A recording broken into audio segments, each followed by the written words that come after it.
বাইবেলে বলেছে যে তোমরা যদি স্বর্গদূতের ভাষাতেও কথা বলতে পারো, কিন্তু তারপরে তোমাদের মধ্যে যদি প্রেম না থাকে তাহলে কোনো লাভ নেই। এর মানে কি স্বর্গদূতের কোনো একটা আলাদা ভাষা আছে আর সেই ভাষাতে আমরা কথা বলতে পারবো? নিশ্চয় না। এটাকে বলা হয় হাইপারবোল।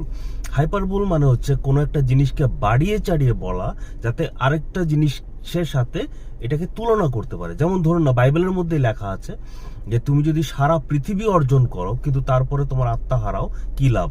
এর মানে কি আমি সারা পৃথিবী অর্জন করতে পারবো? এর মানে কি পৃথিবীতে এমন কেউ আছে যে সারা পৃথিবী অর্জন করতে পারবে? মুকেশ আম্বানি আমাদের ভারতের সবচেয়ে ধনী ব্যক্তি, সে কি সারা পৃথিবী বাদ দিন, সে কি সারা ভারত অর্জন করতে পেরেছে? সারা ভারত বাদ দিন, সারা মহারাষ্ট্রকে অর্জন করতে পেরেছে?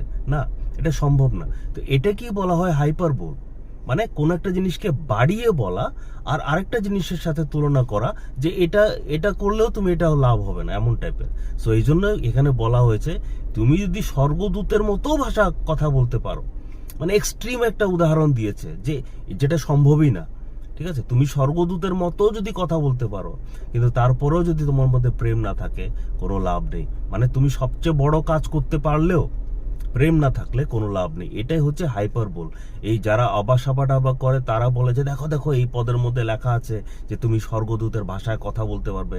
স্বর্গদূতের ভাষা হচ্ছে সাবার আবার আবা, আবাসাবাডাবা, ছালালালালা, সারা সা, এমন ধরনের। ঠিক আছে, এগুলি হচ্ছে মিথ্যে কথা, এগুলি ভুল ভাল কথাবার্তা। আসল কথা হচ্ছে এটা একটা হাইপারবোল।